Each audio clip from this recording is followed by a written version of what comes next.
Si Amelia, na nakulong sa kanyang katawan matapos manganak, ay pilit nakikinig sa malupit na plano ng kanyang asawa, biyenan, at kabit. Nais nilang wakasan ang kanyang buhay upang kunin ang kanyang ari-arian. Kaya ba ni Amelia nalabanan ang kawalan ng pag-asa, ipaglaban ang kanyang mga anak, at mabunyag ang masamang plano bago pa man huli? Ang puting ilaw sa itaas ng delivery room ay tila isang araw na nakakasilaw.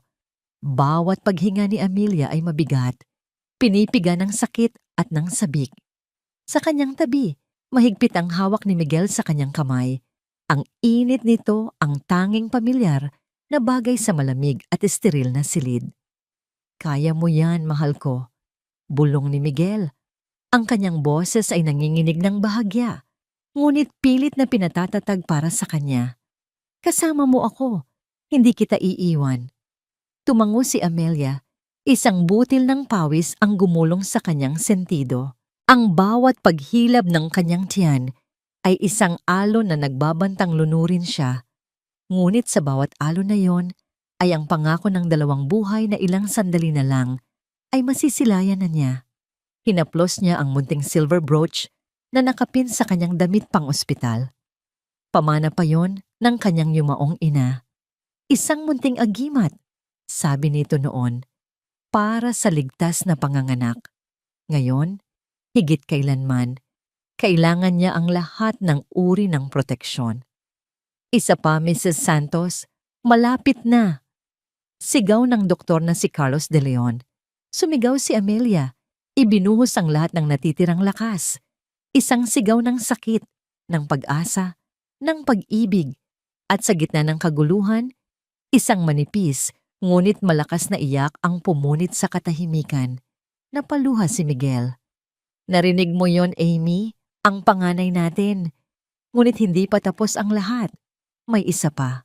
Muling huminga ng malalim si Amelia, at sa tulong ng mga doktor at nurse, at sa mga bulong ng pagmamahal mula kay Miguel, muling umalingaw-ngaw ang isa pang iyak sa silid.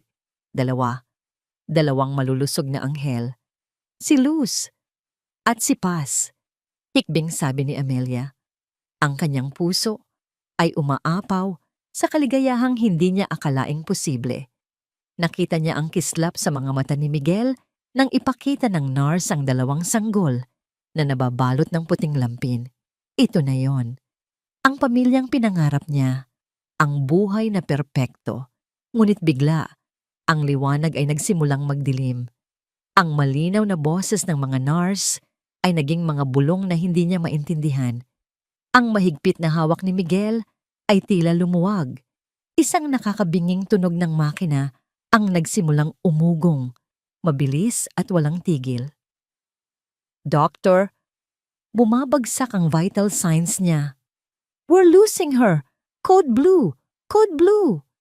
Naramdaman ni Amelia ang isang kakaibang lamig na gumapang sa kanyang buong katawan. Sinubukan niyang tawagin ang pangalan ni Miguel. Sinubukan niyang abutin ang kanyang mga anak. Ngunit ang kanyang mga braso ay parang tingga. Ang kanyang mga mata, na kanina lang ay puno ng luha ng kagalakan, ay unti-unting bumibigat. Ang huli niyang nakita ay ang nag-aalalang mukha ni Dr. De Leon at ang gulat na ekspresyon ni Miguel bago siya lamunin ng isang walang katapusang kadiliman. Katahimikan. Iyon ang unang napansin ni Amelia. Isang katahimikang nakakabingi.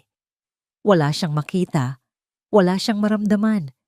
Para siyang isang kaluluwang lumulutang sa gitna ng kawalan. Patay na ba ako? Ngunit hindi, dahil may naririnig siya. "I'm sorry, Mr. Santos." Ang boses ay malungkot at formal. Boses ni Dr. De Leon. "We did everything we can. She suffered a massive amniotic fluid embolism. It was too severe. Time of death, 3:42 p.m. Hindi. Sumigaw ang isip ni Amelia. Isang sigaw na walang tunog. Isang sigaw na umalingaw-ngaw lamang sa loob ng kanyang bungo. "Hindi! Buhay ako! Naririnig ko kayo!" Narinig niya ang isang malakas na paghikbi. Si Miguel, ang kanyang asawa. Hindi totoo yan, Doc, Amy." Mahal ko. Kasunod nito ay ang boses ng isang babae, matigas at may awtoridad. Anak, tanggapin na natin. Ang biyena niyang si Imelda Santos. Gumalaw kayo. Sigaw niya sa sarili niyang katawan. Iunat ninyo ang mga daliri ko. Imulat ninyo ang mga mata ko. Ipakita ninyo sa kanilang buhay ako. Ngunit ang kanyang katawan ay isang bilangguan, isang malamig at hindi gumagalaw na selda na nagkulong sa kanyang sumisigaw na kamalayan. Ang takot ay nagsimulang pumulupot sa kanyang kaluluwa. Mas masakit pa sa naramdaman niyang sakit sa panganganak. Narinig niya ang mga yabag papalabas ng silid. Siguro ay si Dr. De Leon at ang mga nurse. Naiwan ang hikbi ni Miguel at ang nakakakilabot na katahimikan ni Imelda.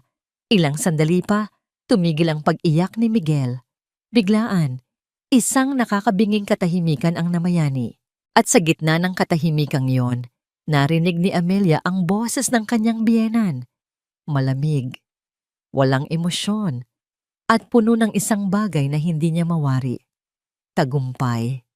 Huwag kang mag-alala, anak, sabi ni Imelda sa mahinang boses, isang bulong na para lamang sa kanilang dalawa. Ito na ang simula ng bagong buhay para sa atin. Nakuha na natin ang lahat. Ang mga salita ni Imelda ay parang asidong dahan-dahang tumutulo sa kamalayan ni Amelia. Nakuha na natin ang lahat. Ano? Anong ibig niyang sabihin? Sinubukan ng isip ni Amelia na hanapan yon ng ibang kahulugan. Siguro, ang tinutukoy niya ay ang mga apo niya. Siguro, sa sobrang tuwa, iyon lamang ang nasabi niya. Ngunit ang lamig at kalkuladong tono ng kanyang boses ay tumutusok sa anumang pag-asang nagbabadyang mabuo sa dibdib ni Amelia. Mama, hinaan niyo ang boses niyo. Saway ni Miguel. Ngunit kahit sa simpleng pakiusap na yon ay may bakas ng takot at pagkakasala. Hindi iyon ang boses ng isang asawang nagluluksa. Iyon ay boses ng isang kasabwat. Bakit? May makakarinig ba sa atin? Sagot ni Imelda at narinig ni Amelia ang kaluskos ng papel. Nandito na sa akin ang kopya ng life insurance policy niya. Napakalaki, Miguel. Mas malaki pa sa inaakala ko. Ang lahat ng pinaghirapan ng ama niya, ang mga ari-arian na nakapangalan sa kanya, sa atin na mapupunta. Parang isang malaking tipak ng yelo ang bumagsak sa sikmura ni Amelia. Life insurance, ari-arian. Ito ba ang dahilan? Ito ba ang halaga ng kanyang buhay? Ang kanyang pagmamahal? Ang mga anak na kaluluwal pa lamang niya? Mama, pero paano? Ang sabi ng doktor. Ano ang sabi ng doktor? Putol ni Imelda. Napatay na siya? Mas mabuti nga iyon. Pero kailangan nating sundin ang proseso. Sasabihin natin sa doktor na gusto nating hintayin ang opinyon ng ibang espesyalista. Bibigyan natin siya ng 30 araw. After 30 days, kapag wala pa ring pagbabago, tayo na mismo ang pipirma sa papeles para tanggalin ang life support. It will look like a merciful decision. Isang desisyon ng isang pamilyang pagod ng umasa. 30 araw. Binigyan nila ng taning ang kanyang buhay. 1 buwan na paghihintay bago nila siya tuluyang patayin para legal na makuha ang lahat. Ang puso ni Amelia, na sa isip niya ay tumigil na sa pagtibok, ay nagsimulang magpumiglas sa galit. Ang lalaking pinangakuan niya ng habang buhay, ang lalaking ama ng kanyang mga anak, ay kasama sa planong ito. Gusto niyang sumigaw. Gusto niyang magmura. Mga demonyo, mga sakim. Ngunit bago pa man niya maisatinig ang galit sa kanyang isipan, narinig niya ang marahang pagbukas ng pinto ng silid. May mga yabag na papalapit, mga takong na pumapalakpak sa sahig. Isang pamilyar na tunog, ngunit hindi niya matukoy kung saan narinig. At mayroon pang isa. Isang amoy, isang matamis na pabango na minsan na niyang naamoy sa damit ni Miguel pagka-uwi nito mula sa isang overtime sa trabaho. Miguel, mahal, malambing na sabi ng isang babae. Nanlamig ang buong pagkatao ni Amelia. Kilala niya ang boses na yon, si Isabel Rosales, ang bago nilang assistant sa opisina.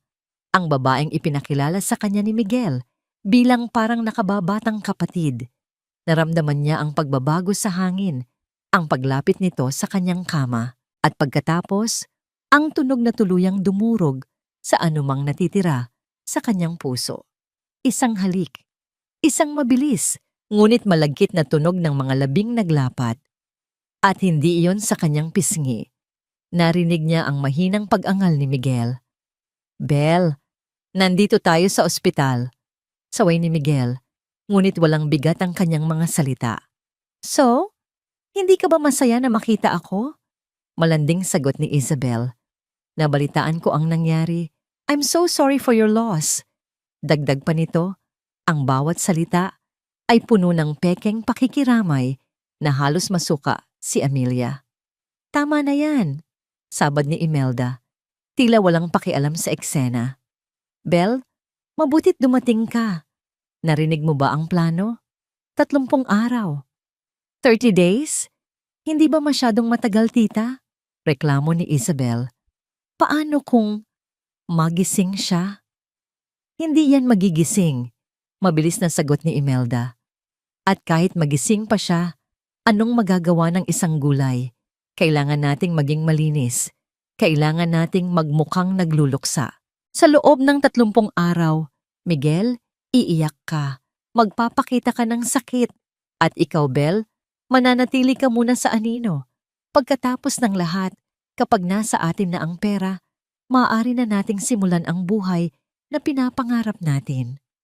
Biglang nag-flashback sa isip ni Amelia ang mga nakaraang buwan. Ang mga gabing ginagabi ng si Miguel, ang mga biglaang business trip, ang mga text message na agad binubura, ang mga resibo ng mga mamahaling regalo na hindi naman para sa kanya. Ang lahat ng yon, pinili niyang huwag pansinin. Pinili niyang magtiwala. Dahil mahal niya si Miguel. Dahil ayaw niyang masira ang pamilyang bubuuin pa lamang nila. Ang tanga-tanga niya.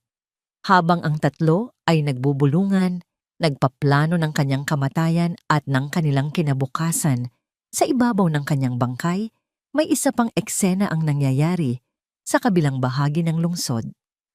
Sa isang tahimik na opisina sa Makati, nakaupo si Attorney Lorna Guevara, ang matalik na kaibigan at abogada ni Amelia. Sa harap niya ay isang maliit na speaker na konektado sa kanyang laptop.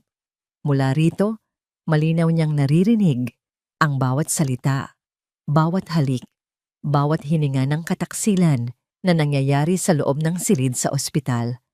Ang kanyang mukha na kanina lang ay puno ng pag-aalala para sa kaibigan ay dahan-dahang nag-iba. Ang pag-aalala ay napalitan ng gulat. Ang gulat ay naging pagkasuklam at ang pagkasuklam ay naging isang malamig at determinadong galit. Ang silver brooch na regalo niya kay Amelia ay hindi lang isang palamuti.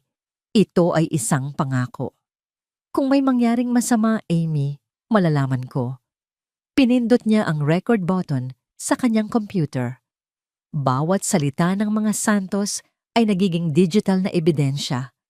Bawat tawa ni Isabel ay isang pako sa kanilang sariling kabaong. Bumalik ang kamalayan ni Amelia sa ospital. Ang kanyang paunang pagkabigla ay nagliliyab na ngayon bilang isang nag-aapoy na galit. Hindi siya papayag, hindi siya susuko. Lalaban siya para sa kanyang sarili, para sa kanyang mga anak.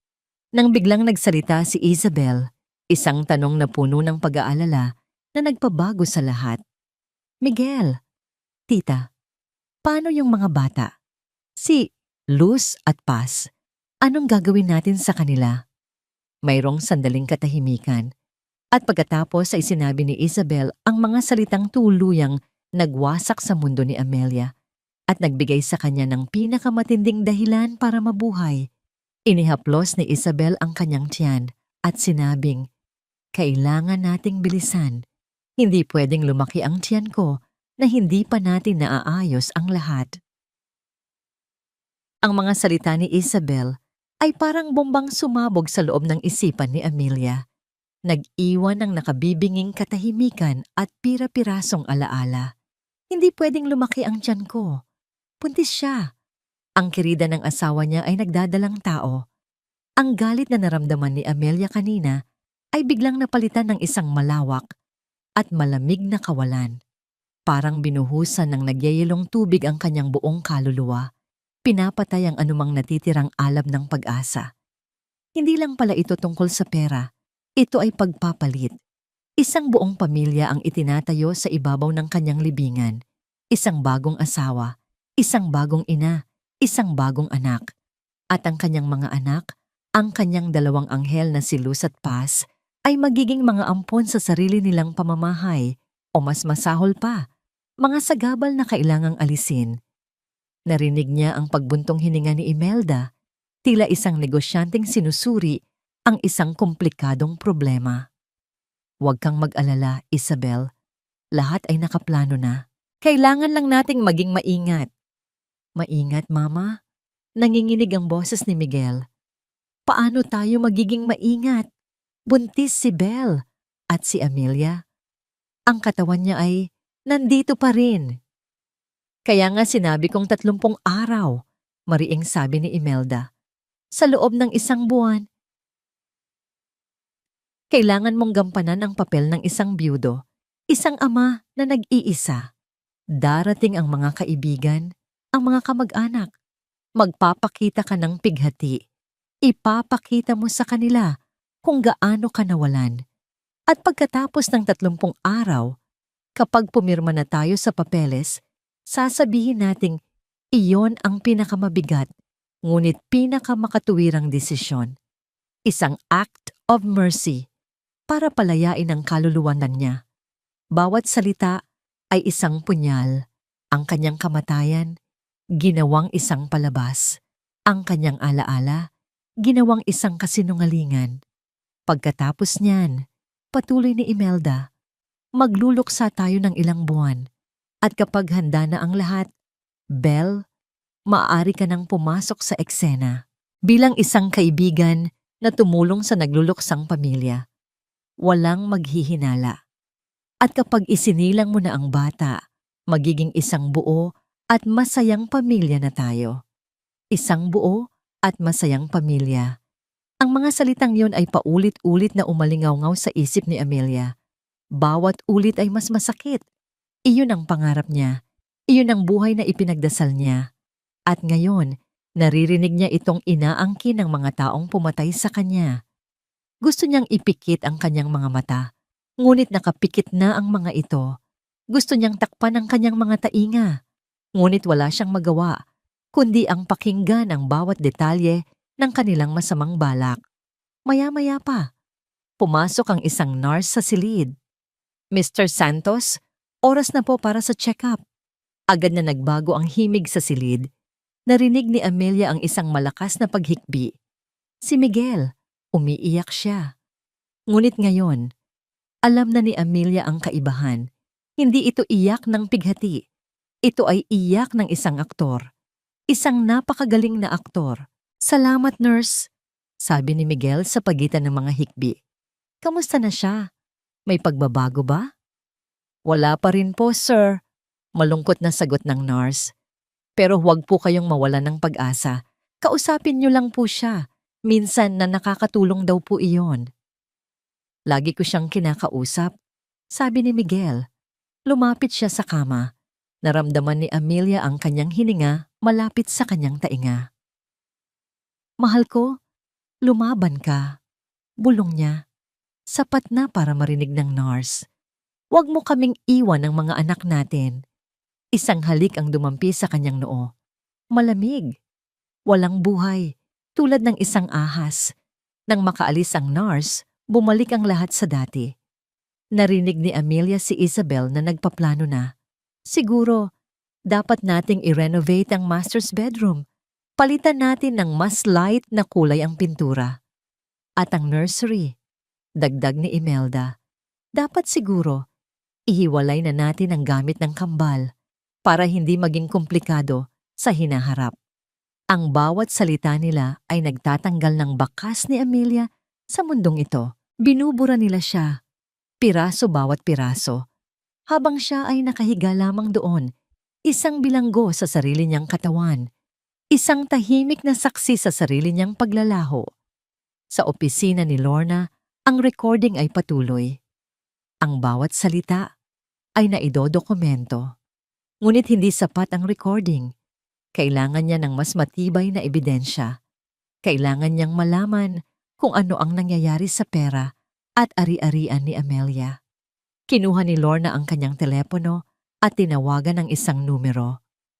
"Hello, Raul. I have a job for you.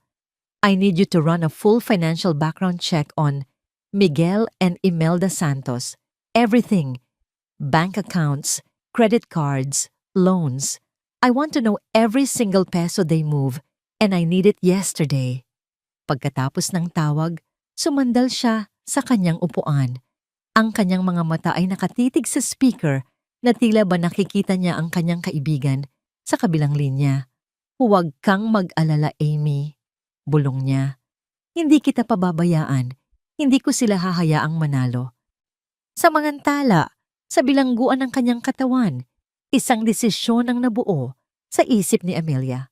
Ang kawalan ng pag-asa ay nagsimulang magbigay daan sa isang matigas at nagbabagang determinasyon. 30 araw. Iyon ang ibinigay nilang taning sa kanya. Ngunit para kay Amelia, hindi iyon isang hatol na kamatayan. Iyon ay isang deadline. 30 araw para lumaban. 30 araw para magising. 30 araw para mabawi ang lahat ng inagaw sa kanya. Sinubukan niyang muli. Ginamit ang lahat ng kanyang lakas, ang lahat ng kanyang galit, ang lahat ng kanyang pagmamahal para sa kanyang mga anak. Ipinukol niya ang lahat ng iyon sa isang maliit na bahagi ng kanyang katawan. Ang dulo ng kanyang daliri sa paa. Gumalaw ka, walang nangyari. Gumalaw ka, wala pa rin. Ngunit hindi siya sumuko. Ito pa lang ang unang araw. Mayroon pa siyang 29 na pagkakataon. Biglang pumasok si Imelda sa silid. May kausap sa telepono. Ang kanyang boses ay mahina. Halos pabulong. Ngunit sa sobrang talas ng pandinig ni Amelia ngayon, bawat salita ay malinaw. "Opo, nasisiguro ko," sabi ni Imelda. Isang malusog na sanggol na babae. "Oo, kararating lang. Walang magiging problema. Ang nanay, huwag kayong mag-alala sa kanya. Malapit na siyang mawala sa eksena." May narinig siyang pag-uusap tungkol sa pera. Isang malaking halaga. At doon, naintindihan ni Amelia ang sinabi ni Imelda kanina. Ihiwalay na natin ang gamit ng kambal para hindi maging komplikado sa hinaharap. Hindi lang siya ang gusto nilang alisin. Isa sa kanyang mga anak. Ibebenta nila. Nang matapos ang tawag, lumapit si Imelda sa intercom ng silid at kinausap ang nursery. "Nurse, pwede niyo bang dalhin dito si Paz? Gusto ko lang siyang makarga sandali." Maya-maya pa, narinig ni Amelia ang pagbukas ng pinto at ang mahinang iyak ng isang sanggol, ang kanyang anak, ang kanyang Paz. At sa gitna ng kadiliman, narinig ni Amelia ang malamig at sakim na bulong ni Imelda sa sanggol.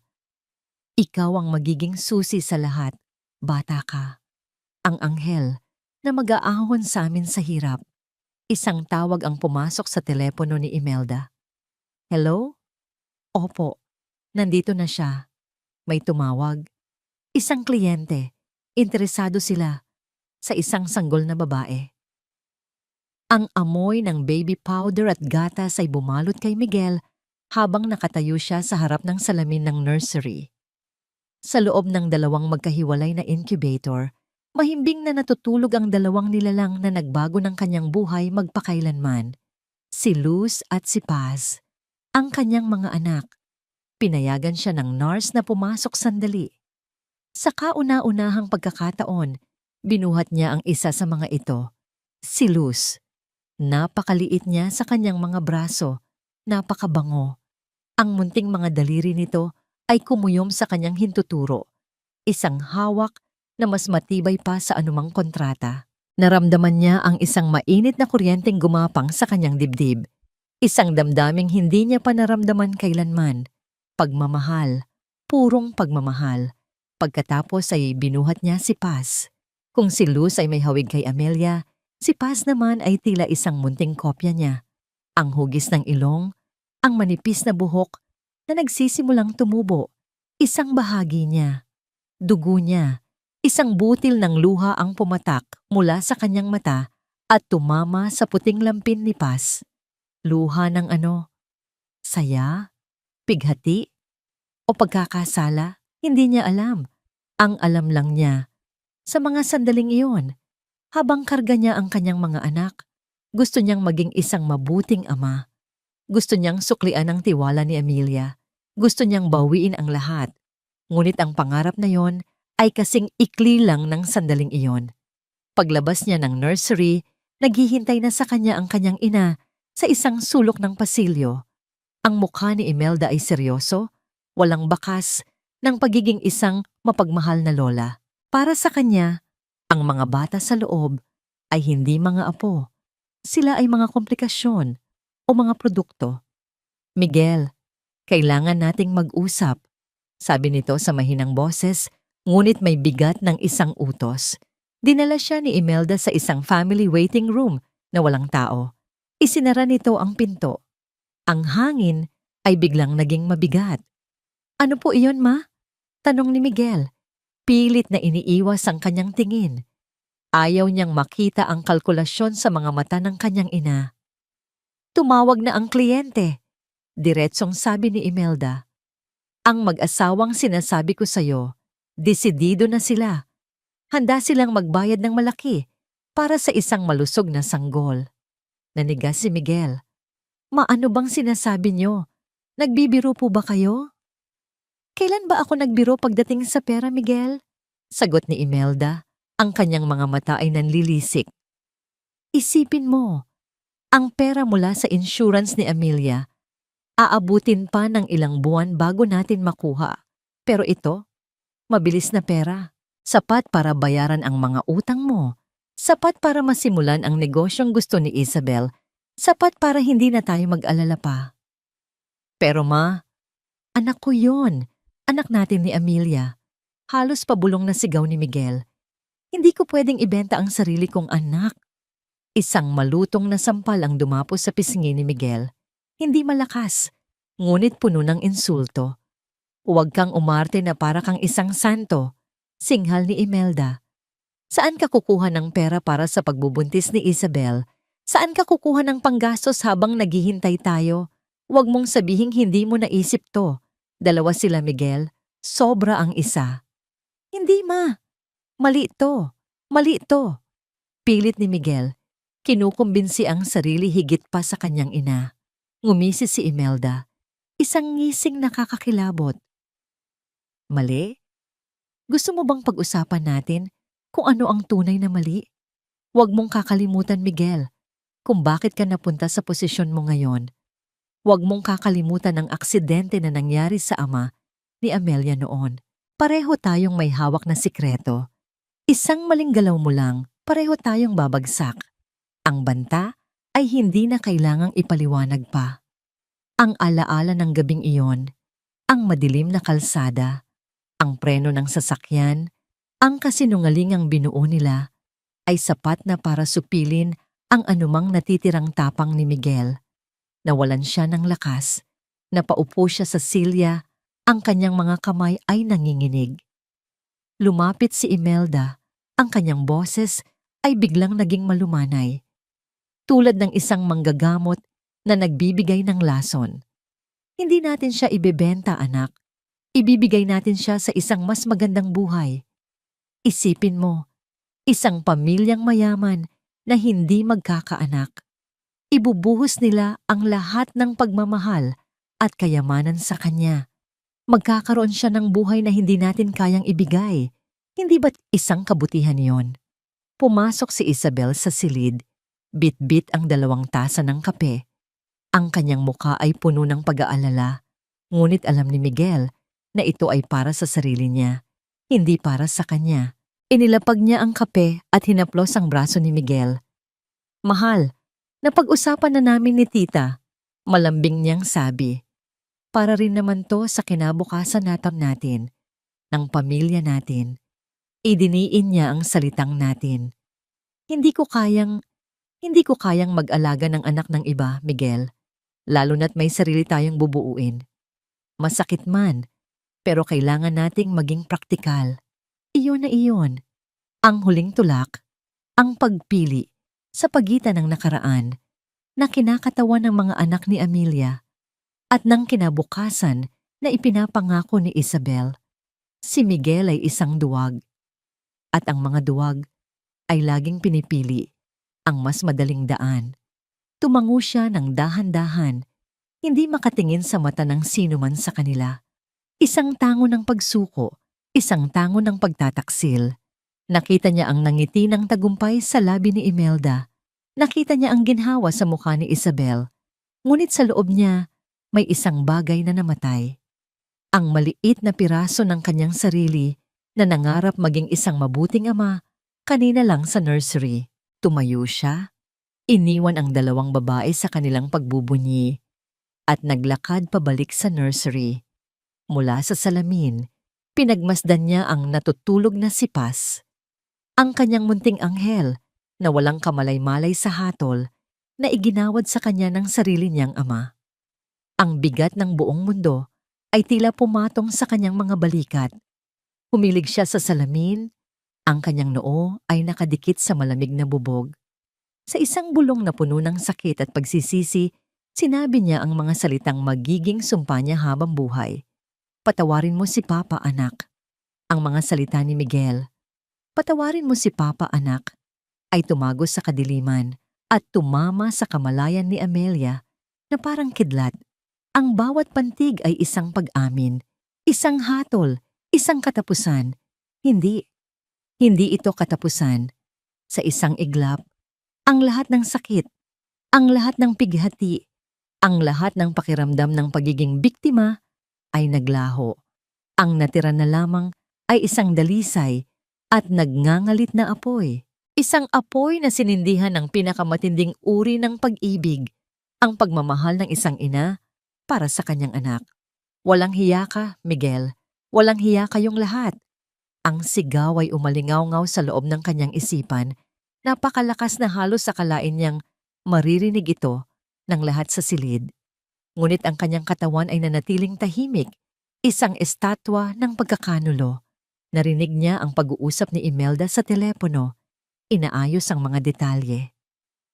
Ang presyo, ang lugar ng pagkikita, ang mga kasinungalingan na kanilang sasabihin sa ospital para mailabas ang isa sa kambal. Adoption papers, sabi ni Imelda. Isang malayong kamag-anak na gustong umampon. Bawat salita ay nagpapatigas sa determinasyon ni Amelia. Ang kanyang isip, na dati puno ng mga maliligayang alaala nila ni Miguel, ay ngayon ay nagiging isang silid ng stratehiya. Kailangan niyang mag-isip. Kailangan niyang lumaban. Naalala niya ang araw na nagpa-ultrasound sila. Ang unang beses na nakita niya ang dalawang kumikislap na tuldok sa monitor. Dalawang tibok ng puso. Sinabi niya kay Miguel, doblemente biyaya. At niyakap siya nito at sinabing, doblemente pagmamahal, mga kasinungalingan. Lahat ng iyon, ang alaala, ay hindi na nagdulot ng sakit, kundi ng lakas. Ang pagmamahal na iyon ay hindi nawala. Ito ay nasa kanya pa rin. At ang pagmamahal na iyon ang magiging sandata niya. Isinara niya ang kanyang isip sa lahat ng ingay sa paligid, sa boses ni Imelda, sa pagdaan ng mga nurse, sa tunog ng mga makina. Itinuon niya ang lahat ng kanyang enerhiya, lahat ng kanyang kalooban, sa isang sulong punto. Ang hinliliit ng aking kaliwang kamay, imahinasyon. Sa simula, iyon lang. Inimagine niya ang kanyang daliri na gumagalaw. Isang maliit na pag-angat, isang maliit na pagbaluktot, paulit-ulit, milyon-milyong beses sa loob ng kanyang isipan. Gumalaw ka, para kay Luz. Gumalaw ka, para kay Paz. Gumalaw ka, para sa akin. Ang mga oras ay lumipas. Ang araw ay naging gabi. Narinig niya ang pagpapalit ng shift ng mga nurse. Narinig niya si Miguel na pumasok, nagpaalam sa kanya ng isang pekeng. Good night, mahal, bago umuwi sa kanilang bahay, sa kanilang kama, kung saan sigurado siya ay naghihintay na si Isabel. Sa gitna ng gabi, sa katahimikan ng ospital, isang nurse ang pumasok para ayusin ang kanyang kumot.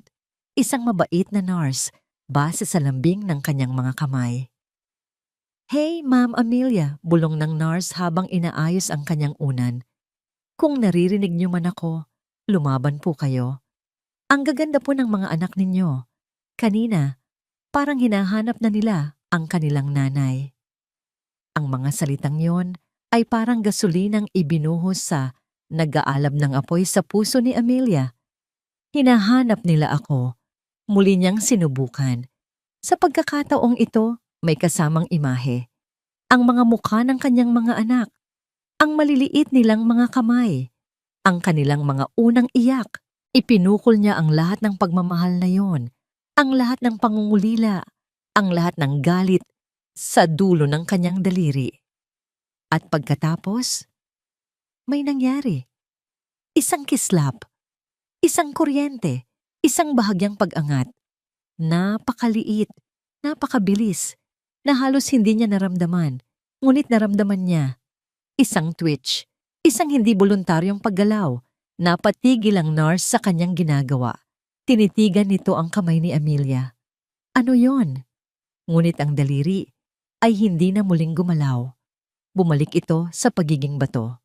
Guni-guni ko lang siguro, sabi ng nurse sa sarili, at nagpatuloy na sa kanyang gawain bago lumabas ng silid. Ngunit para kay Amelia, iyon ay hindi guni-guni. Iyon ay isang himala, isang senyales, isang patunay na mayroon pang pag-asa, na ang kanyang katawan, ang kanyang bilangguan ay may siwang na pala, isang maliit na butas kung saan maaaring makadaan ang liwanag. Nang sumunod na araw, pumasok si Imelda sa silid. Ang kanyang mukha ay masaya.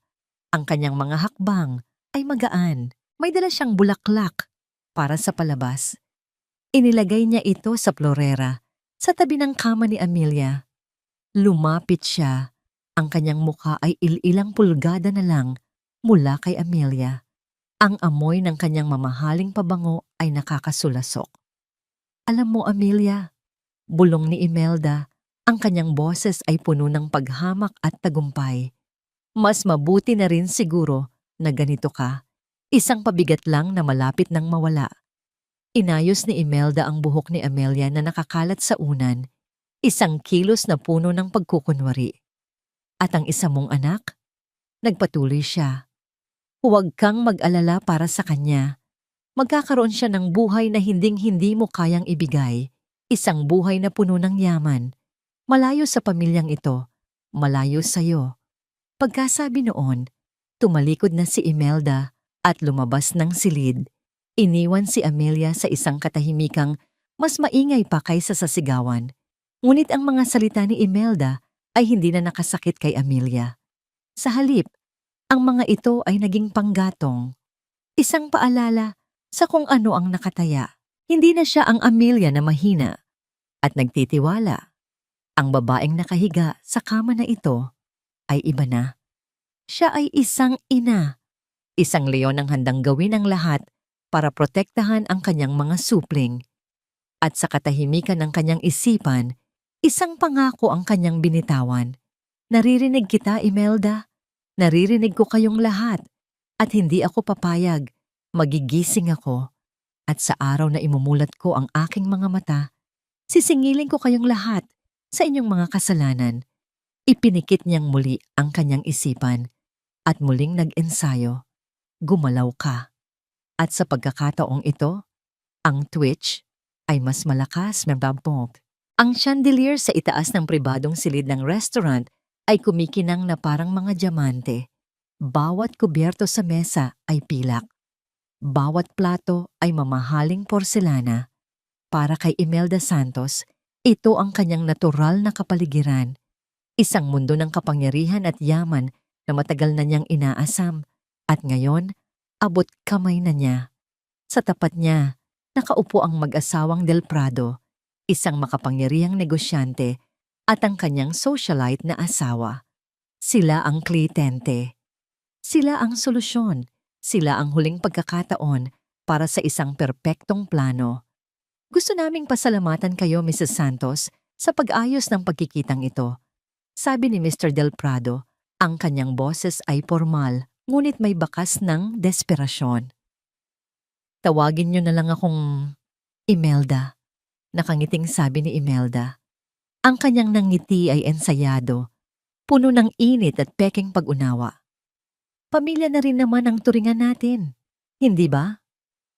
Sa kanyang tabi, si Miguel ay hindi mapakali. Pinaglalaruan niya ang tinidor, iniiwasan ang tingin ng lahat. Mukha siyang isang batang napilitang sumama sa isang pagtitipon ng mga matatanda. Duwag, isip ni Imelda. May kasamang bahagyang pagkadismaya. Ngunit sa ngayon, kailangan niya ang kahinaan ng kanyang anak. Ang totoo, Imelda, nagsalita si Mrs. Del Prado, ang kanyang mga matang namumugto ay hindi maikukubli ng mamahaling pampaganda. Hindi na kami makapaghintay. Ilang taon na naming ipinagdarasal ito. Sigurado ka bang walang magiging problema? Inilapag ni Imelda ang kanyang kopita ng alak. Tinitigan niya ang mag-asawa. Ang kanyang mukha ay nagpapakita ng malalim na pakikiramay. Naiintindihan ko ang inyong pag-aalala. Maniwala kayo sa akin. Ito ay isang napakabigat na desisyon para sa aming pamilya. Ang aking manugang, si Amelia, nasa napakadelikadong kalagayan. At ang aking anak na si Miguel, nag-iisa na lang niyang bubuhayin ang 2 bata. Huminga siya ng malalim, isang dramatic pause na kanyang pinraktis. Hindi sa hindi namin mahal si Paz. Diyos ko, mahal na mahal namin ang batang yon. Ngunit paano namin maibibigay sa kanya ang buhay na nararapat sa kanya kung ang aming pamilya ay nasa gitna ng trahedya? Sa inyo, alam kong magkakaroon siya ng buo at masayang pamilya. Isang kinabukasan na puno ng pagmamahal. Ito ay isang sakripisyo, ngunit isang sakripisyo para sa kanyang ikabubuti. Ang mga salita ay perpektong napili. Bawat isa ay tumutusok sa puso ng desperadong mag-asawa. Nakita ni Imelda ang pagkinang ng luha sa mga mata ni Mrs. Del Prado. Panalo na siya. Kinuha ni Mr. Del Prado ang isang itim na portfolio sa ilalim ng mesa at inilapag ito. Binuksan niya ito. Sa loob, nakasalansan ang mga bundle ng tig-1,000 piso, isang malaking halaga. Ang paunang bayad. Ito ay para sa mga gastusin sa ospital at sa mga papeles, sabi ni Mr. Del Prado. Ang kabuuan ay ibibigay namin sa araw na makuha na namin ang bata. Tumingin si Imelda kay Miguel, isang tingin na nagsasabing, umakting ka. Si Miguel na tila nagising sa kanyang pagkakatulala ay tumingin sa pera, pagkatapos ay sa mag-asawa. Sana alagaan ninyo siyang mabuti, sabi niya. Ang kanyang boses ay basag. Sa pagkakataong ito, hindi iyon pag-arte. Ang sakit ay totoo. At iyon ang nagpakumbinsi sa mag-asawa. Makakaasa kayo. Taimtim na, sabi ni Mr. Del Prado. Pagkatapos ng hapunan, habang nasa sasakyan sila pauwi, ang katahimikan sa pagitan ni Imelda at Miguel ay mabigat. Si Imelda ang unang bumasag dito. Magaling ang ginawa mo kanina, anak, sabi niya, habang binibilang ang pera sa loob ng portfolio. Naniwala sila sa bawat salita mo. Hindi sumagot si Miguel. Nakatingin lang siya sa labas ng bintana, sa mga ilaw ng syudad na dumadaan. Huwag ka nang magmukmok dyan, sabi ni Imelda. Medyo naiirita na. Isipin mo na lang, dahil dito, mababayaran mo na ang mga utang mo, mabibigyan mo na ng magandang simula, si Isabel, at ang magiging anak ninyo. Hindi ba't yun naman ang mahalaga? Paano si Amelia, ma? Sa wakas ay tanong ni Miguel. Ano ang paano si Amelia? Paano kung magising siya? Natawa si Imelda, isang tawang walang saya. Miguel, ilang linggo nang nakalipas. Kung magigising siya, dapat noon pa. Huwag kang mag-alala. Kinausap ko na si Dr. De Leon kanina. Sinabi ko na sa kanya na sa ika-30 araw, Pipirmahan na natin ang mga papeles. Ang sabi niya, naiintindihan daw niya ang ating masakit na desisyon. Pagdating sa bahay, nadatnan nila si Isabel na naghihintay sa sala. Nang makita niya ang portfolio sa kamay ni Imelda, isang malaking ngiti ang gumuhit sa kanyang mga labi. Niyakap niya si Miguel. Tapos na, mahal? Maayos na ba ang lahat? Tumangulang si Miguel at dumiretso sa kanilang silid. Ang silid na dati sa kanila ni Amelia. Sinundan siya ni Imelda ng tingin. Mahina pa rin ang kanyang anak, ngunit hindi bale. Kaya niyang kontrolin ang lahat. Pumunta siya sa isang maliit na altar sa isang sulok ng kanilang bahay, kung saan nakalagay ang larawan ng kanyang yumaong asawa. Kumuha siya ng isang bundle ng pera mula sa portfolio at inilagay ito sa harap ng larawan. Nakikita mo ba, mahal? Bulong niya sa larawan. Sinabi ko naman sa'yo, aayusin ko ang lahat. Ang lahat ng ito ay para sa kinabukasan ng ating anak, ng ating pamilya. Kinabukasan, sa ospital, habang binabantayan niya ang comatose na si Amelia, tinawagan niyang muli si Dr. De Leon para kumpirmahin ang lahat. Yes, doctor, sabi niya sa telepono. Ang kanyang boses ay puno ng ensayadong pighati. Bukas ng umaga, sa 31 araw, pupunta kami dyan para pirmahan ang lahat ng kailangan. Salamat sa iyong pag-unawa. This is the hardest decision of our lives. Pagkababa niya ng telepono, ngumisi siya. Bukas na ang katapusan ng lahat. Bukas na ang simula ng kanyang bagong buhay. Hindi niya alam na sa kabilang linya, si Dr. De Leon ay hindi basta-basta naniwala. Mayroon siyang napansin. Isang maliit, halos hindi makitang spike sa brain activity chart ni Amelia mula kagabi. Itinabi niya ito bilang isang anomaly. Ngunit ngayon, dahil sa tawag ni Imelda, isang maliit na butil ng pagdududa ang naitanim sa kanyang isipan. Tinitigan niya ang chart. Ano kaya ito? At sa ibabaw ng kama, sa likod ng mga matang nakapikit, narinig ni Amelia ang lahat. Bukas, ang araw ng kanyang paghuhukom. Ang oras ay nauubos na. 29 na araw.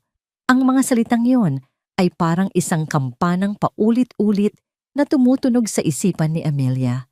720 oras ng pagiging bilanggo. 43,200 minuto ng pagdinig sa mga kasinungalingan. Ngayon, wala pang 24 na oras na lang ang natitira. Ang kadiliman sa kanyang paligid ay hindi na nakakatakot. Ito ay naging pamilyar, isang kumot na pinagtataguan niya ng kanyang mga plano at lumalakas na determinasyon. Sa loob ng 29 na araw, ang munting kislap sa kanyang daliri ay naging isang kontroladong paggalaw. Hindi pa rin niya ito maangat, ngunit kaya na niyang ipatwitch ito ayon sa kanyang kagustuhan. Isang maliit na tagumpay, isang lihim na armas. Ngunit sapat na ba yun? Sa labas ng kanyang silid, ang mundo ay nagpapatuloy. Narinig niya ang pagdating ng umaga, ang pagpasok ng mga nurse, ang paglilinis ng silid, ang pagdating ng kanyang mga berdugo. Pumasok sina Miguel, Imelda at Isabel. Ang kanilang mga boses ngayon ay mas kampante, mas nasasabik. Para silang mga heredero na naghihintay na basahin ang huling habilin. Ito na ang huling araw ng paghihirap mo, Amelia, sabi ni Imelda habang inaalis ang mga luma at lantang bulaklak sa florera. Bukas, sa wakas, makakapagpahinga ka na. Nagpa-reserve na ako sa paborito nating restaurant, mahal. Sabi naman ni Isabel kay Miguel. Sapat na para marinig ni Amelia. Para i-celebrate ang bagong simula. Si Miguel ay hindi nagsalita. Ngunit ang kanyang katahimikan ay isang pagsang-ayon. Lumapit sila sa kama para sa kanilang huling palabas. Ang kanilang huling paalam. Amy, mahal ko, sabi ni Miguel. Hinawakan ng kanyang kamay. Ang init ng kamay nito ay parang apoy na nakakapaso. Patawarin mo ako. Ginawa ko ang lahat. Sinungaling. Mamimiss ka namin, sabi ni Isabel, hinahaplos ang kanyang buhok. Plastic.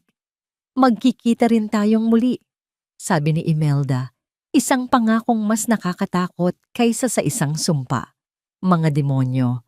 Habang sila ay nagsasalita, isang tunog ang pumukaw sa atensyon ni Amelia mula sa intercom ng silid. Mahina lamang ito, ngunit para sa kanya, ito ay isang kulog.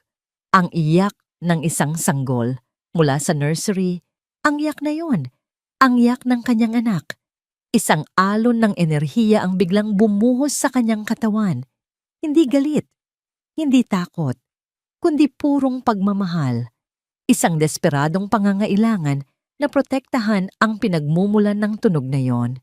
Itinuon niya ang lahat ng enerhiyang yon, hindi lang sa kanyang daliri, kundi sa kanyang mga mata, sa kanyang mga talukap, ang mga piraso ng laman na nagkukulong sa kanya mula sa mundo. Magbukas kayo. Kailangan nila akong makita. Kailangan ko silang makita. Sa opisina ni Lorna, ang tensyon ay mas lalong tumitindi. Nasa harap niya si Raul, ang pribadong investigador. Ang mga dokumento ay nakakalat sa mesa. Mga bank statement, mga credit card bill, mga kopya ng mga titulo. Tama ang hinala mo, attorney, sabi ni Raul. Ilang linggo bago maospital si Mrs. Santos, sunod-sunod ang pag-withdraw ni Miguel sa joint account nila. Malalaking halaga. At ang mga credit card, puro gastos sa mga alahas, mamahaling hapunan, at isang down payment para sa isang bagong kotse. Walang kahit isa doon ang para kay Amelia. At si Imelda? Tanong ni Lorna, ang kanyang mga ngipin ay nagngangalit. Mas malala, sagot ni Raul. May mga malalaking utang siya sa kasino at mayroon akong source na nagsasabing may kausap siyang mga tao tungkol sa isang private adoption. Mukhang naghahanap siya ng buyer. Kinuyom ni Lorna ang kanyang mga kamao. Ang lahat ng piraso ay nagtutugma. Ang recording, ang mga dokumento, ang tawag sa telepono na narinig niya tungkol sa isang kliyente. Salamat, Raul. Malaking tulong ito, sabi ni Lorna. Ano ang plano mo, attorney? Oras na para isuplong sila. Umiling si Lorna. Hindi pa. Kung susugod tayo ngayon, sasabihin lang nilang pinaplano pa lang nila. Kailangan natin silang mahuli sa akto. Sa mismong oras na pipirmahan na nila ang papeles para patayin si Amelia. Tumingin siya sa orasan. Bukas ng umaga, kailangan nating maghanda. Kinuha niya ang telepono at tinawagan ng isang mataas na opisyal ng pulisya na kanyang pinagkakatiwalaan. Kolonel, kailangan ko ng tulong mo. Pabalik sa ospital. Papalabas na ang tatlo sa silid. Handa na silang iwanan si Amelia sa kanyang huling gabi. Huminto si Miguel. Tumingin siya sa brooch na nakapin pa rin sa damit ni Amelia. Ang munting agimat na ibinigay nito sa kanya. Isang alaala ng pagmamahal na kanyang sinira. Itinaas niya ang kanyang kamay. Akmang aalisin ito. Siguro para itago o para ibenta. Hayaan mo na yan, pigil ni Imelda. Wala namang halaga yan. Isa lang yang piraso ng lata. Ibinalik ni Miguel ang kanyang kamay. Sumunod siya sa kanyang ina at kay Isabel palabas ng silid. Nang magsara ang pinto, nag-iisa na naman si Amelia. Ngunit sa pagkakataong ito, may nag-iba. Ang kanyang pagpupumilit kanina. Ang kanyang pagtuon sa kanyang mga mata. Isang bagay ang gumalaw. Sa ilalim ng kanyang nakapikit na kanang mata, isang butil ng likido ang nabuo. Mainit, maalat. Dahan-dahan itong gumulong, bumagtas sa kanyang pisngi at nahulog sa puting unan. Isang luha. Ang unang pisikal na manifestasyon ng kanyang paghihirap. Ang unang patak ng ulan bago ang isang malakas na bagyo. Bukas, darating ang bagyo. Ang umaga ng 30 araw ay dumating na may kasamang kakaibang katahimikan. Para kay Amelia, ang bawat segundo ay parang isang butil ng buhangin na nahuhulog sa isang hourglass. Hudyat ng nalalapit niyang katapusan o ng kanyang pinakahihintay na paglaya. Ang luha kagabi ay isang tagumpay, ngunit hindi pa sapat. Kailangan niya ng higit pa. Kailangan niya ng boses. Kailangan niya ng mga mata. Narinig niya ang pagdating nila, ang mga yabag sa pasilyo. Mas marami sila ngayon. Pumasok sa silid si Dr. Carlos De Leon kasama ang isang head nurse. Ang kanilang mga mukha ay seryoso at malungkot. Mga profesional na handang gawin ang isang mahirap na tungkulin. Sa likod nila, nakasunod ang pamilya Santos. Si Miguel, na nakasuot ng itim na polo, ang kanyang mukha ay isang perpektong maskara ng pighati. Si Imelda, na may dignidad ng isang nagluluksa, ngunit matatag na byuda. At si Isabel, na maingat na nakatayo sa may pintuan, isang anino na handa nang lumabas sa liwanag. Mr. Santos, Mrs. Santos, simula ni Dr. De Leon sa isang malumanay na tono. Nandito na po ang mga papeles. Sigurado na po ba kayo sa inyong desisyon? Tumango si Imelda, kinuha ang papel mula sa doktor. Buo na ang aming pasya, Doc. Panahon na para palayain namin siya. Si Miguel ay lumapit sa kama. Hinawakan niyang muli ang kamay ni Amelia. Malamig na ito. Walang buhay. Mahal ko. Bulong niya. Ang kanyang hininga ay amoy kape at kasinungalingan. Paalam na.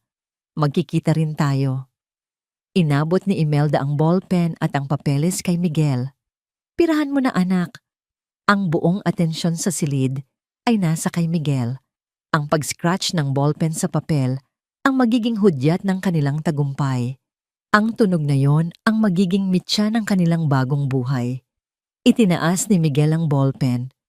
Ang dulo nito ay ilang sentimetro na lang mula sa linya kung saan nakasulat ang kanyang pangalan. Sa sandaling iyon, ginamit ni Amelia ang lahat ng natitira niyang lakas. Ang lahat ng galit, ang lahat ng pagmamahal, ang lahat ng alaala ng kanyang mga anak. Ipinukol niya ang lahat ng iyon, hindi na sa kanyang mga daliri o sa kanyang mga mata, kundi sa kanyang lalamunan, sa kanyang mga vocal cord na matagal nang natutulog. Isang salita. Kailangan lang niya ng isang salita. Ang dulo ng ballpen ay dumampi na sa papel. Wa.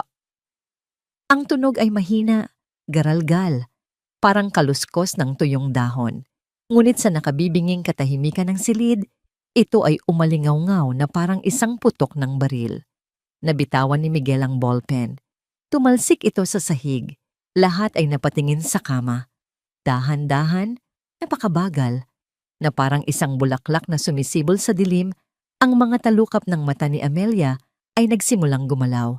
Naghiwalay ang mga ito, at mula sa siwang, dalawang mata ang lumitaw, mga matang hindi na puno ng pagmamahal o pagtitiwala, kundi ng isang malamig at nag-aapoy na galit. Ang mga mata na yon ay nakatitig ng diretso kay Miguel. Napaatras si Dr. De Leon at ang nurse. Ang kanilang mga mukha ay puno ng pagkamangha at hindi makapaniwalang tuwa. Himala, nasabi ng nurse. Ngunit para sa tatlo, hindi ito himala. Ito ay isang bangungot. Ang mukha ni Miguel ay namutla na parang papel. Si Isabel ay napahawak sa kanyang bibig. Ang kanyang mga mata ay nanlalaki sa takot. Si Imelda, sa unang pagkakataon, ay nawalan ng kontrol. Ang kanyang mukha ay nagpakita ng purong hindi nasasala na sindak. Hindi. Imposible. Nanginginig na sabi ni Imelda. Sa mismong sandaling iyon, bumukas ng malakas ang pinto ng silid. Pumasok si Attorney Lorna Guevara. Ang kanyang mukha ay matigas na parang bato. Sa likod niya, dalawang unipormadong pulis. Magandang umaga, sabi ni Lorna. Ang kanyang boses ay malamig at matalas. Mukhang naistorbo namin ang isang family meeting. Itinaas ni Lorna ang isang maliit na digital recorder. Huwag kayong mag-alala. Narinig namin ang lahat. Sa katunayan, Imelda, halos isang buwan na naming naririnig ang lahat. Pinindot niya ang play at mula sa recorder, Umalingaw-ngaw ang boses ni Imelda. Huwag kang mag-alala, anak. Ito na ang simula ng bagong buhay para sa atin. Nakuha na natin ang lahat. Ang kulay sa mukha ni Imelda ay tuluyang naglaho. Muling nagsalita si Amelia. Mas malakas na ngayon, ang kanyang mga mata ay hindi pa rin inaalis kay Miguel. Traidor. Iyon na ang hudyat. Lumapit ang mga pulis. Miguel Santos, Imelda Santos, Isabel Rosales, inaaresto namin kayo para sa kasong conspiracy to commit murder. Nagsimulang magpumigla si Imelda. Walang katibayan yan. Gawa-gawa nyo lang yan. Bukod sa recording ng bawat pag-uusap ninyo sa loob ng 30 araw, kalmadong sabi ni Lorna habang inilalabas ang isang folder ng mga dokumento. Mayroon din kaming ebidensya ng financial transactions, testimonya mula sa mga saksi at isang well-documented plan para iligal na ibenta ang isa sa mga anak ni Amelia. Sa pagbanggit ng planong pagbenta sa bata, si Miguel ay tuluyang bumagsak. Napaluhod siya sa sahig, humahagulgol. Hindi ko sinasadya. Si Mama ang may plano ng lahat. Manahimik ka. Sigaw ni Imelda, ang kanyang dignidad ay tuluyan ng gumuho. Wala kang kwentang anak. Ang malamig na tunog ng posas na isinasara sa mga kamay ni Miguel at ni Isabel ay pumuno sa silid. Habang kinakaladkad ng mga pulis si Imelda, ang kanyang mga mata ay puno ng galit na nakatutok kay Amelia. Hindi pa tayo tapos, Amelia. Sigaw niya, ang kanyang boses ay umalingaw-ngaw sa pasilyo. Hindi pa tayo tapos. Nang mawala na sila at tumahimik na ang paligid, ang natira na lang ay ang tunog ng umiiyak na nurse, ang gulat na si Dr. De Leon, ang matatag na si Lorna at si Amelia na sa wakas ay malaya na. Tumingin siya kay Lorna at sa unang pagkakataon sa loob ng 1 buwan, isang tunay na emosyon maliban sa galit ang lumitaw sa kanyang mukha. Pasasalamat at pagkatapos ay ibinaling niya ang kanyang tingin kay Dr. De Leon. Isang tanong lang ang nasa kanyang isipan, isang pangangailangan na mas malakas pa sa kanyang kagustuhang makatayo. Ang mga anak ko ho? Hirap niyang sabi. Ngumiti si Dr. De Leon sa gitna ng kanyang mga luha. Nasa nursery sila, Amelia. Ligtas sila at naghihintay sila sa'yo. Nakatayo si Lorna Guevara sa gilid ng silid. Pinapanood ang mga huling bakas ng kaguluhan na nililinis ng mga staff ng ospital. Ang amoy ng takot at pagkakasala ay unti-unting napapalitan ng amoy ng antiseptic. Isang senyales na ang lason ay naalis na. Sa loob ng 30 araw, ang silid na ito ay naging isang teatro ng kataksilan. Ngayon, ito ay isang santuaryo. Bilang isang abogada, sanay si Lorna sa mga drama sa korte, sa mga laro ng ebidensya at testimonya. Ngunit ang nakita niya kanina ay iba. Ang pagmulat ni Amelia ay hindi isang legal na tagumpay. Ito ay isang himala. At ang pag-aresto sa pamilya Santos ay hindi lang pagpapatupad ng batas. Ito ay paghahatid ng hustisya. Isang personal na hustisya para sa kanyang matalik na kaibigan. Iniwan niya sandali si Amelia sa pangangalaga ni Dr. De Leon at sinundan ng mga pulis sa istasyon. Kailangan niyang siguraduhin na ang bakal ay pinupukpok habang mainit. Sa interrogation room sa likod ng one-way mirror, pinanood niya ang 3 mukha ng kasamaan. Si Miguel ang unang bumigay. Walang anumang tapang na natira. Siya ay naging isang kaawa-awang bata na umiiyak at nagsusumbong. Hindi ko po ginusto yon. Hagulgol niya sa investigador. Si Mama po. Si Mama ang nagplano ng lahat. Sunod lang po ako ng sunod sa kanya. Patawarin niyo po ako. Ang bawat salita ay isang patak ng lason na ibinabalik niya sa sariling ina. Suklam ang naramdaman ni Lorna. Sumunod si Isabel. Ginamit niya ang kanyang mga luha at ang kanyang sinapupunan bilang panangga. Buntis po ako. Hikbi niya. Nagkamali po ako, pero nagmamahal lang po ako. Naawa lang po ako kay Miguel. Maawa po kayo sa magiging anak ko. Ang kanyang pag-arte ay mas magaling pa kay Miguel. Ngunit para kay Lorna, ang kanyang mga salita ay kasing baho ng nabubulok na basura. At panghuli, si Imelda. Kahit nakaposas at nasa loob ng isang maliit na silid, ang kanyang tindig ay mayabang pa rin. Walang pagsisisi, walang takot, tanging purong galit. Mga walang kwenta! Sigaw niya sa mga pulis. Hindi niyo kilala kung sino ang kinakalaban ninyo. Babalikan ko kayo. Lalo ka na, Amelia. At ikaw, abogadong ahas ka. Tinitigan niya ang salamin na para bang nakikita niya si Lorna sa kabilang panig. Isang pangingilabot ang gumapang sa likod ni Lorna, ngunit hindi ito takot. Ito ay pagpapatunay na tama ang kanyang ginawa. Bumalik si Lorna sa ospital. Ang kanyang isip ay abala na sa mga susunod na hakbang. Habang naglalakad, sunod-sunod ang kanyang mga tawag. Yes, I need you to file an immediate freeze order on all assets of Miguel and Imelda Santos. Opo, Colonel. Kailangan natin ng temporary protection order para kay Amelia at sa mga bata. No visitors allowed without my personal clearance. I-secure ninyo ang bahay. Baka may itinatagong ebidensya. Pagpasok niya sa silid, naabutan niyang kausap ni Dr. De Leon si Amelia.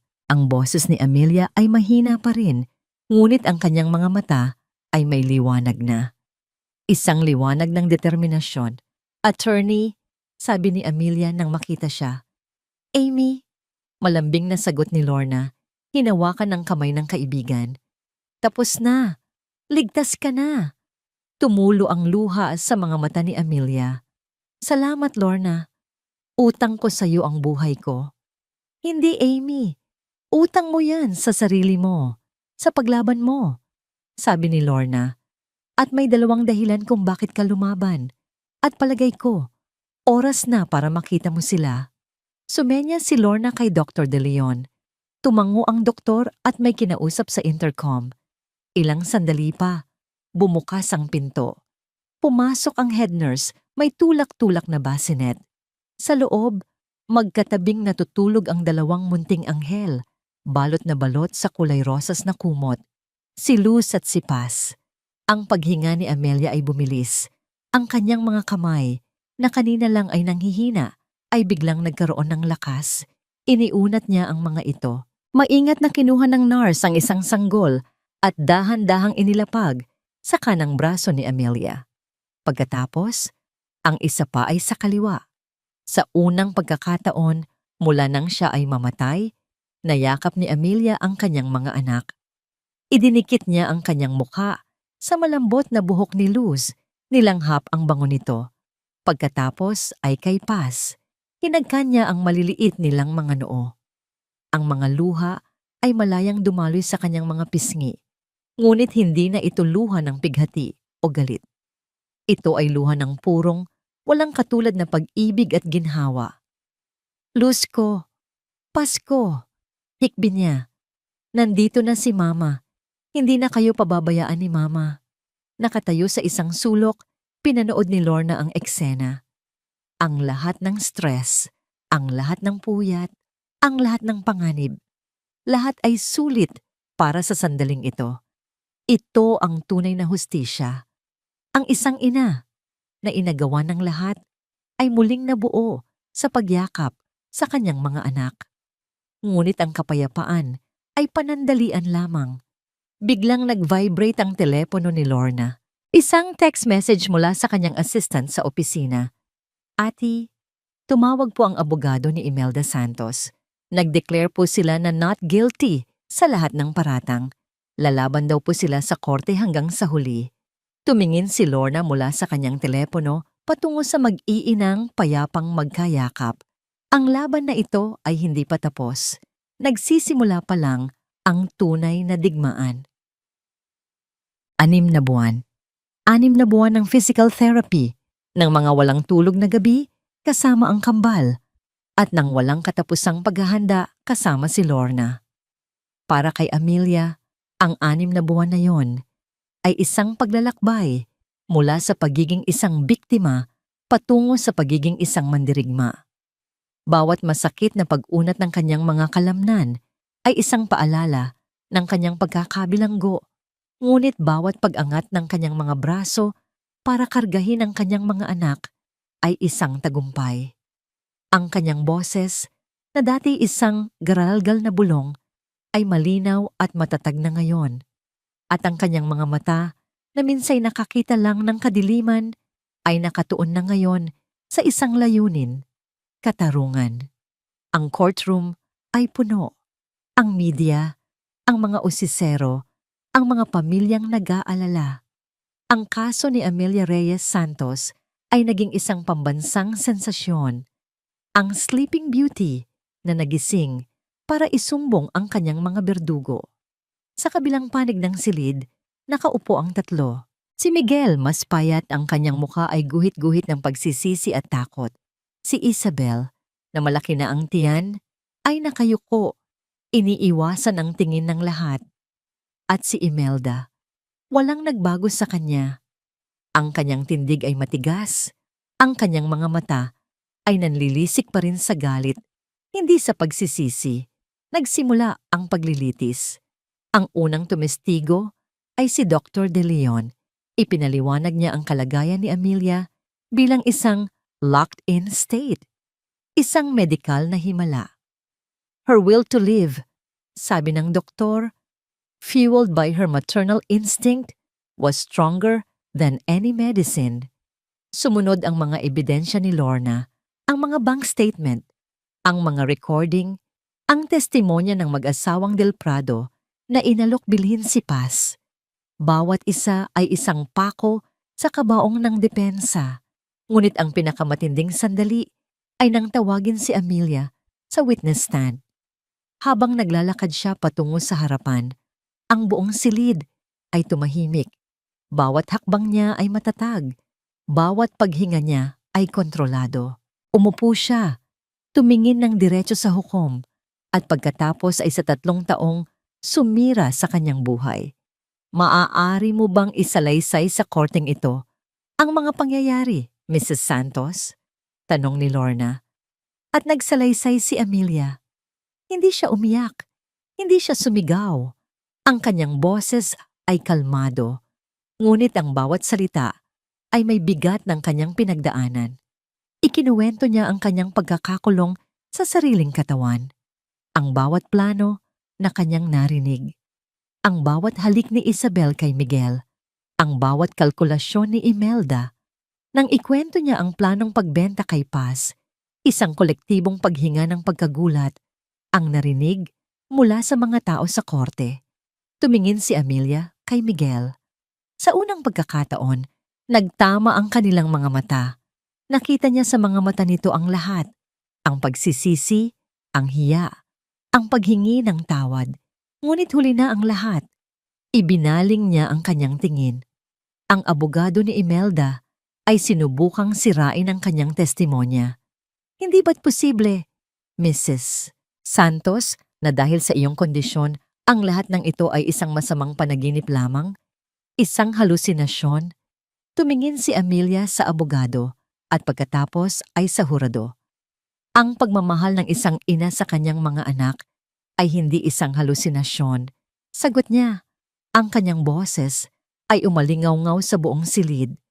Ang pagnanais na protektahan sila mula sa kasamaan ay ang pinakatotoong bagay sa mundong ito. Narinig ko ang lahat at naaalala ko ang lahat. Pagkatapos ng ilang linggo ng paglilitis, dumating na ang araw ng hatol. Muling napuno ang courtroom. Ang tensyon ay halos mahahawakan. Tumayo ang hukom. Sa kasong People of the Philippines versus Imelda Santos, Miguel Santos, and Isabel Rosales, pinigilan ni Amelia ang kanyang paghinga. Hinawakan ni Lorna ang kanyang kamay sa ilalim ng mesa. This court finds you, Imelda Santos, and you, Miguel Santos, guilty beyond reasonable doubt for the crime of frustrated murder and attempted human trafficking. Isang malakas na ingay ang pumuno sa silid. Si Imelda ay sumigaw. Isang sigaw ng hayop na nasukol. Walang hustisya dito? Si Miguel ay napahagulgol. Ang kanyang katawan ay nayanig sa tindi ng kanyang pag-iyak. And for you, Isabel Rosales, patuloy ng hukom. This court finds you guilty as an accomplice to the crime. Ang sentensya ay mabigat. Mahabang taon ng pagkakakulong para kina Imelda at Miguel. Isang mas maikling sentensya para kay Isabel. Isinasaalang-alang ang kanyang pagbubuntis. Habang inilalabas ng mga pulis ang tatlo, muling nagtama ang tingin ni Amelia at ni Miguel. Sa pagkakataong ito, tumango si Miguel, isang tango ng pagtanggap sa kanyang kapalaran. Paglabas ni Amelia sa korte, sinalubong siya ng mga kamera at mikropono, ngunit hindi siya nagpaunlak ng panayam. Tumingala siya sa maliwanag na sikat ng araw, isang bagay na akala niya'y hindi na niya muling makikita. Huminga siya ng malalim, ang hangin ng kalayaan. Umuwi siya sa isang tahimik na bahay na inupahan ni Lorna para sa kanya at sa mga bata. Pagpasok niya, sinalubong siya ng yaya na karga-karga sina Luz at Paz. Kinuha niya ang kanyang mga anak, niyakap sila ng mahigpit. Tapos na mga anak ko, bulong niya. Tapos na ang laban, nanalo tayo. Ngunit habang pinagmamasdan niya ang mga inosenteng mukha ng kanyang kambal, isang sulat ang iniabot sa kanya ng katulong. Galing sa city jail, nanginginig ang kanyang mga kamay habang binubuksan ito. Ang sulat kamay ay pamilyar. Galing kay Miguel. Ang laban sa korte ay tapos na. Ngunit alam ni Amelia na ang laban sa loob ng kanyang puso ay nagsisimula pa lamang. Ang papel sa kamay ni Amelia ay tila mas mabigat kaysa sa isang ordinaryong liham. Ilang araw na itong nakatago sa kanyang drawer, isang piraso ng nakaraan na ayaw niyang buksan. Ngunit ngayong gabi, sa katahimikan ng madaling araw, habang mahimbing na natutulog ang kanyang kambal sa kanilang kuna, alam niyang kailangan na niya itong harapin. Ang sulat kamay ni Miguel ay nanginginig. Ang mga letra ay basang-basa sa tila mga patak ng luha. Amelia, hindi ko alam kung paano sisimulan to. At lalong hindi ko alam kung babasahin mo to. Siguro, kung ako sa'yo, pupunitin ko na lang to at itatapon. Karapat-dapat lang naman sa akin. Walang araw dito sa loob na hindi kita naiisip. Walang gabi na hindi ko pinagsisisihan ng lahat. Ang bawat kasinungalingan, ang bawat kataksilan. Naging duwag ako, Amelia. Naging sakim. Nagpadala ako sa tukso, sa pera, at sa takot ko kay mama. Pero walang anuman sa mga yon ang sapat na dahilan para sa ginawa ko sa'yo. Ikaw ang pinakamabuting bagay na nangyari sa akin at sinira kita. Sinira ko tayo. Patawarin mo sana ako. Hindi para sa akin, kundi para sa'yo. Para maging malaya ka na sa galit. Mabuhay ka sana ng masaya kasama ang mga anak natin. Mahal na mahal ko kayo. Miguel, binasa niya ito ng isang beses. Pagkatapos ay isa pa. At isa pa. Walang luha, walang galit. Ang naramdaman lang niya ay isang malawak na kalungkutan. Isang panghihinayang hindi para sa kanilang pag-ibig na nawala, kundi para sa lalaking minsan niyang minahal na nagawang maligaw ng ganoon kalayo. Ang sorry niya ay totoo. Siguro, ngunit sapat na ba yon? Kinabukasan dinala niya ang kambal sa sementeryo sa puntod ng kanyang mga magulang. Umupo siya sa damuhan habang ang dalawang bata ay masayang naglalaro sa kanilang stroller. Hi ma, hi pa, bulong niya sa malamig na lapida. Nanalo po kami sa kaso. Nakakulong na sila. Isang malamig na hangin ang umihip, tila isang haplos mula sa kabilang buhay. Pero hindi ko po alam kung anong gagawin ko ngayon. Pagpapatuloy niya. Nagpadala siya ng sulat, humihingi ng tawad. Paano ko po siya patatawarin? Paano ko patatawarin ang mga taong halos pumatay sa akin at gustong ibenta ang isa sa mga apo ninyo? Tumingin siya kina Luz at Paz. Ang kanilang mga tawa ay musika sa kanyang tainga. Sila ang kanyang lakas. Sila ang kanyang buhay. Pero ayokong lumaki sila na may daladalang bigat sa puso ang nanay nila. Sabi niya, mas para sa sarili niya. Ayokong magturo ng galit. Gusto kong magturo ng pag-ibig. Ang pagpapatawad. Hindi ito isang regalo para kay Miguel. Isa itong regalo para sa kanyang sarili. Ang pagpapalaya sa huling tanikala na nag-uugnay sa kanya sa masalimuot na nakaraan. Tumayo siya. Kinuha niya ang sulat mula sa kanyang bulsa. Hindi niya ito pinunit. Maingat niya itong tiniklop at ibinalik. Ang hindi niya pagtugon, ang kanyang katahimikan, iyon na ang kanyang sagot. Isang pagtanggap na tapos na ang lahat at isang desisyon na magpatuloy. Pag-uwi niya, tumawag si Lorna. Ang boses nito sa kabilang linya ay masaya at opisyal. Amy, good news! Final na ang divorce decree mo. Officially, you are a free woman. At sa iyo ang sole and absolute custody ng kambal. Walang habol si Miguel. Isang malaking bigat ang nabunot sa dibdib ni Amelia. Salamat sa lahat, Lorna. May isa pa. Sabi ni Lorna, ang kanyang boses ay bahagyang nag-iba. May balita ako galing sa Bureau of Corrections, si Isabel Rosales. Nanganak na siya kahapon sa infirmary ng kulungan, isang batang lalaki. Natahimik si Amelia, isang bata, isang inosenteng bata na isinilang sa loob ng bilangguan na walang ibang kasalanan kundi ang maging anak ng mga taong nagkasala. Ang kapatid sa ama ng kanyang mga anak. Amy, nandyan ka pa ba? Tanong ni Lorna. Oo, nandito pa. Mahinang sagot ni Amelia. Pagkababa niya ng telepono, lumapit siya sa kuna kung saan natutulog na sina Luz at Paz. Hinaplos niya ang malambot na pisngi ng bawat isa. Sila ay ligtas. Sila ay minamahal. Magkakaroon sila ng magandang kinabukasan. Ngunit ang batang lalaki sa kulungan, ano ang magiging kinabukasan niya? Lalaki siyang walang ama. At may isang inang, ang alaala ay puno ng pagkakasala. Tumingin siya sa labas ng bintana. Sa papalubog na araw, ang hustisya ay naibigay na. Ang batas ay naipatupad na. Ngunit ang habag ay isang personal na desisyon. Isang desisyon na siya lang ang makakagawa.